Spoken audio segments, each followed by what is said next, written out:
Diet करताय तर ही recipe अगदी तुमच्यासाठीच आहे असं समजा आणि व्हिडिओ स्किप न करता पूर्ण बघा। नमस्कार, मी स्वप्ना वायकर, वायकर्स किचनमध्ये तुमच्या सगळ्यांचे मनापासून स्वागत करते। तर तुम्हाला आज प्रोटीनने भरलेला मूग आणि ओट्सचा चिला दाखवणार आहे, थालीपीठही म्हणू शकता।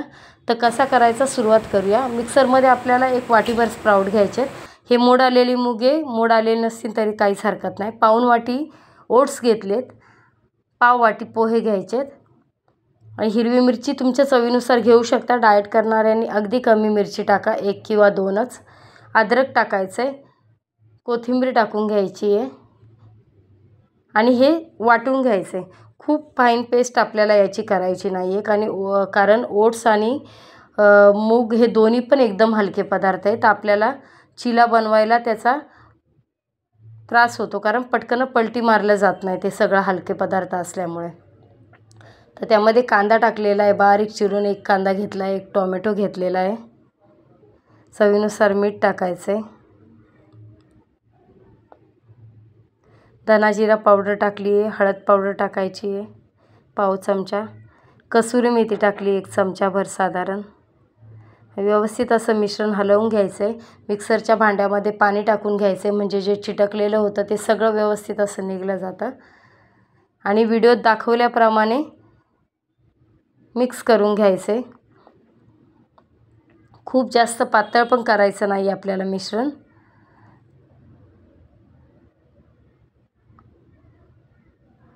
साधारण मिक्स करून आपल्याला हे 10 मिनिट ठेवायचं आहे, कारण ओट्स आहेत तर ते पाणी ऑब्झर्व करतं।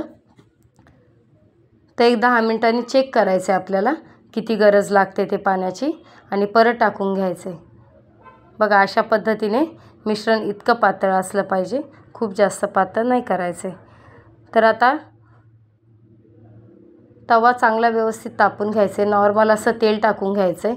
ब्रशने अगदी तेल लावलं तर खूप कमी तेलामध्ये पण हा चिला निघू शकतो व्यवस्थित असा। तवा गरम चांगला करायचा आणि नंतरला स्लो गॅस करायचा आहे, कारण काय होतं व्यवस्थित असं याला क्रिस्पीनेस यायला वेळ जातो। मूग आणि ओट्स दोन्ही हलके पदार्थ असल्यामुळे खूप असं हलकं हे थालीपीठ होतं आणि मग ते आपल्याला पलटी करायला जमत नाही। तर फास्ट गॅसवर पहिलं टाकून घ्यायचं आहे आणि मिडियम गॅस किंवा अगदी कमी गॅसवर थोडासा याला शिजायला वेळ जातो। कमी गॅसवर नंतर ठेवून ते पलटी मारून घ्यायचे आपल्याला।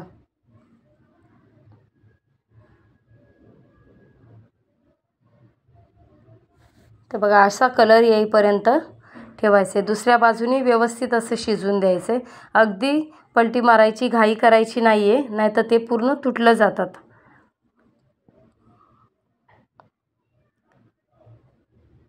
तर तुम्ही असेच जरी खाल्ले तरी ते इतके चविष्ट लागत आहेत, त्याच्यामुळे डाएट करणारे लोक असेही खाऊ शकता। थोडंसं बटर किंवा तुपाची धार टाकून त्याच्यावर तसेच खायला छान लागतात, खोबऱ्याच्या चटणीसोबत किंवा टोमॅटो सॉससोबत। ब्रेकफास्टला खूप छान आहे आणि जे डाएट करतात ते संध्याकाळच्या इव्हिनिंगच्या स्नॅक्समध्ये पण खाऊ शकतात। तर बघा, अशा पद्धतीने मी अगदी हलक्या हाताने पलटी मारायची, नाही तर मग असे तुटले जातात ते थोडेसे।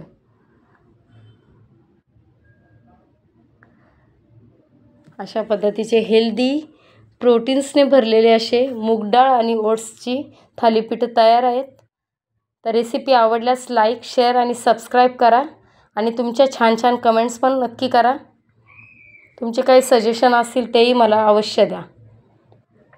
पाहू शकता, एक बाईट मी तुम्हाला दाखवते किती हलका असं मूग आणि ओट्सचं थालीपीठ किंवा चिला झालेला आहे। थँक्यू।